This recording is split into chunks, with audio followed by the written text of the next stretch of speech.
अच्छा जी, हम लोग ना आप लोगों को ओहम्स लॉ सिखाने लगे और ओहम्स लॉ में आप समझें कि ये जो है आपके पास ये करंट है, चार्जेस हैं। क्या है?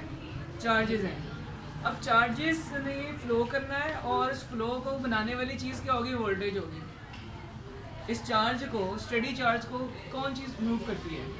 वोल्टेज ना उसको आगे की तरफ धक्का लगाती है पोटेंशियल डिफरेंस की वजह से। वो मूविंग फोर्स क्या होती है?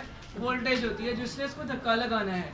अच्छा, अब उसने जब धक्का लगाना है तो जाहिर सी बात है वो किसी चीज़ से गुजर रहा होगा, करंट किसी भी मटेरियल से गुजर रहा होगा ना, ओहमिक हो या नॉन ओहमिक मटेरियल हो। उस पहले तो हम ये समझते हैं कि ओहम्स लॉ रिएक्ट कैसे करता है। फॉर एग्जांपल, ये हमारे पास करंट है, करंट के साथ मैंने अब ये इस वायर से करंट ने गुजरना है। ये समझे, वायर है और वायर से इस करंट ने गुजरना है।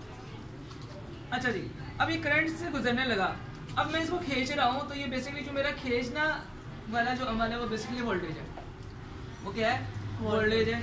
ये गुजरता जाएगा, गुजरता जाएगा, गुजरता जाएगा, गुजरता जाएगा, और जब देखें करंट ज़्यादा गुजरना शुरू हुआ तो अब इसकी पकड़ कम होनी शुरू होगी, ज़्यादा होनी शुरू होगी, शिद्दत आ गई इसके अंदर। अब देखें, अब शिद्दत आने की वजह से क्या चीज़ बढ़ रही है? रेजिस्टेंस बढ़ रही है। करंट बढ़ने की कोशिश कर रहा है, लेकिन आगे क्योंकि करंट ज़्यादा हो रहा है ना, करंट ज़्यादा होगा तो क्या चीज़ बढ़ेगी? रेजिस्टेंस बढ़ेगी। करंट ज़्यादा हो रहा है तो जिसकी वजह से रेजिस्टेंस बढ़ रही है। अच्छा जी, इसको हम गुजारने की कोशिश करें, जितना भी हम गुजारने की कोशिश कर रहे हैं, खींचने हैं, तो उतना ही ज़्यादा रेजिस्टेंस बढ़ती जा रही है और हमें उतना ज़्यादा वोल्टेज चाहिए इसको पार करने के लिए। देखिए ज़रा, ये सारी की सारी जो चीज़ है, जितनी भी स्ट्रगल हो रही है, इस कशमकश में, इस खींचातानी में, रेजिस्टेंस की वजह से, अब जाहिर सी बात है इसके साथ जो हाल हुआ है, रेजिस्टेंस बढ़ी है ना, अब ये हीटअप हो गई होगी, हीटअप हुई होगी। अब हम बात करते हैं कि रेजिस्टेंस बढ़ी है, रेजिस्टेंस बढ़ने की वजह से ये कांस्टेंट तरीके से रेजिस्टेंस बढ़ती है। किस तरीके से? कांस्टेंट तरीके से अगर रेजिस्टेंस बढ़ती है तो हम कहेंगे वो मटेरियल, ये वाला मटेरियल जिससे करंट गुजर रहा है, हम कहेंगे वो ओहमिक है। क्या है? ओहमिक है, यानी कि जितना जितना ज़्यादा करंट होता गया उतनी उतनी रेजिस्टेंस बढ़ती गई। अगर हम इसे क्या कहेंगे? ओहमिक है। अगर उसके टेम्परेचर बढ़ने में और रेजिस्टेंस के बढ़ने में फ़र्क आ रहा है, रेजिस्टेंस गलत तरीके से बढ़ रही है, यानी अचानक ज़्यादा हो रही है या अचानक कम हो रही है, हम उसे कहेंगे नॉन ओहमिक है।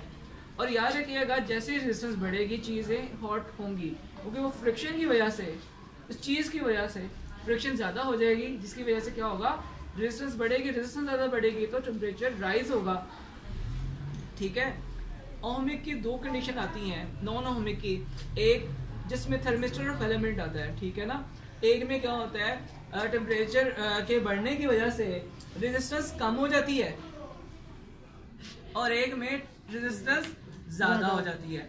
अगर ज़्यादा होने की वजह समझे कि अगर ये तंग हो रही है, गुजरना नहीं जा रहा, रेजिस्टेंस और ज़्यादा होती जा रही है और चीज़ तंग हो रही है, या फिर टेम्परेचर बढ़ने की वजह से ये चीज़ मेल्ट होना शुरू हो गई है, ठीक है, या ये चीज़ मेल्ट होना शुरू हो गई है, मेल्टअप हो गई है, तो उसकी वजह से इस चार्ज ने अपनी जगह ज़्यादा देनी शुरू कर दी है, वाइड हो गई है, या इसके मटेरियल के और जो कंडक्टर्स हैं वो भी मोबिलाइज होना शुरू हो गए हैं, वो भी इलेक्ट्रिसिटी को कंडक्ट करने के लिए और ज़्यादा आगे बढ़ना शुरू हो गए। ये दो कंडीशन पेश आ सकती है नॉन ओहमिक के साथ।